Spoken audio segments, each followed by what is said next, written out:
If you've made it here, congratulations. You survived all 140 bloody, bonkers, absolutely bats minutes of the substance.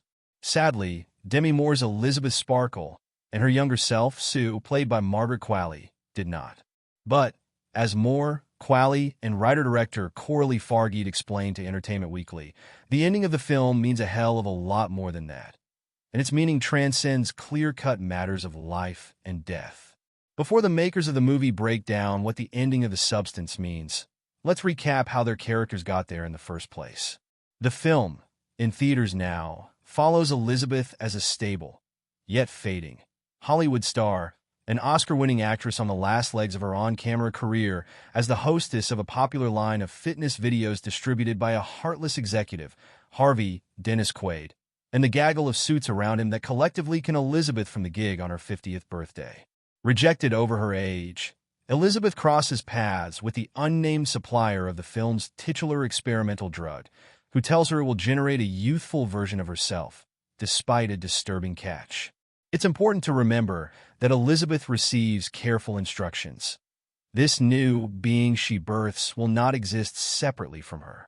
Though they are separate bodies, they are the same and can only function in the world while the other is in a state of hibernation. They must switch bodies every 7 days, with no exceptions, and with Sue sustaining herself on stabilizer fluid extracted from Elizabeth's spine.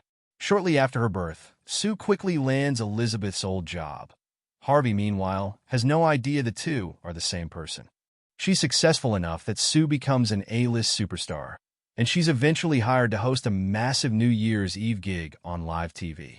With her star power booming, Sue finds herself staying out longer than the week-long period afforded by The Substance. And that extra time Sue selfishly steals has physical effects on Elizabeth's body. At first, it's simply a blackened finger sprouting out of Elizabeth's hand. Later, it claims the functionality of her joints, and after Sue extracts enough serum to survive outside of The Substance's limits for several months leading up to the New Year's Eve show, it leaves Elizabeth's body permanently disfigured. Eventually, after depleting her supply of spinal serum, Sue switches back to Elizabeth's body, where the elder of the duo decides to terminate the switch, so the supplier provides a serum intended to kill Sue. Elizabeth decides against murdering Sue, reviving her, and consequently prompting a glitch that allows both to wake at the same time. A fight ensues, and Sue kills Elizabeth in a rage, shortly before returning to host the New Year's Eve show, just in time for her body to deteriorate backstage. Sue's body falls apart, bit by bit, though she attempts to revive it by injecting herself with the original activation serum that created her.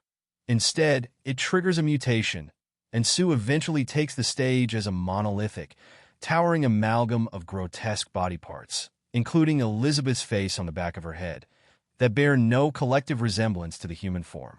Sue begs her viewers to accept her as she is, declaring her identity to onlookers as they recoil.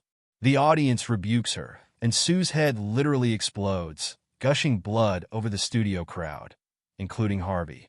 Sue then stumbles out of the venue, where she disintegrates into a pile of flesh that's little more than Elizabeth's reanimated face, which pulls itself to its final resting place atop Elizabeth's star on the Hollywood Walk of Fame, where it melts into the pavement.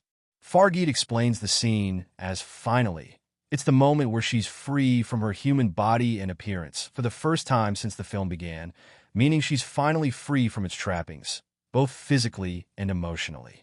She is no longer tethered by a desire to critique her own body or indulge in feeling like her worth is tied to her star status. She takes the stage because she wants it and because it's hers, not as an obligation to those who hired her. It's the first moment where she's able to love herself.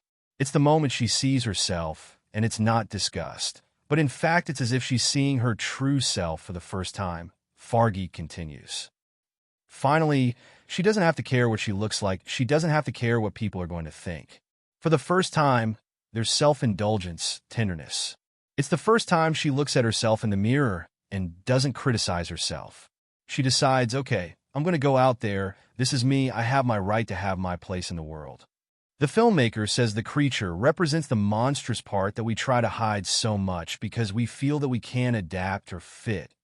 Like Sue concealing her true identity, or Elizabeth resorting to a body-altering fix to soothe age-related rejection.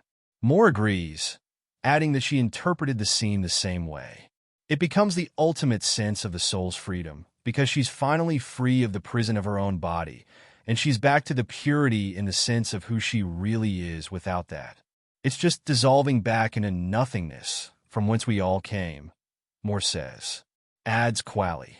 Sue is bereft of a soul through most of the film, and as her body falls apart and she becomes this monster, that's when she experiences love for the first time and fully accepts herself. When she's going up on stage, that's the most pure, heartfelt moment I got to experience in the context of this film. Standing there, totally okay with who she is, asking directly for love and declaring who she is.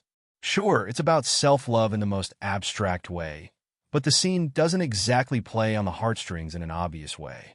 After all, Fargeet painstakingly constructed an entire theater on a soundstage as the backdrop for the New Year's Eve scene, and pumped approximately 36,000 gallons of fake blood onto extras and Quaid in the risers. And that, too, has thematic significance for Fargeet. Thematically, to spray that crowd was like, okay, this is what you're doing to us, so now F off. Enough. You're all complicit in crafting this violence, so this is the violence back. It's symbolic. Look at the violence, don't shy away, she says. Oh, and that blood splatter that hits the camera at one point? She definitely meant to do that. All the violence that you project on me, the monster, at some points, it's projected back on the audience, Fargeet says, which is all of us.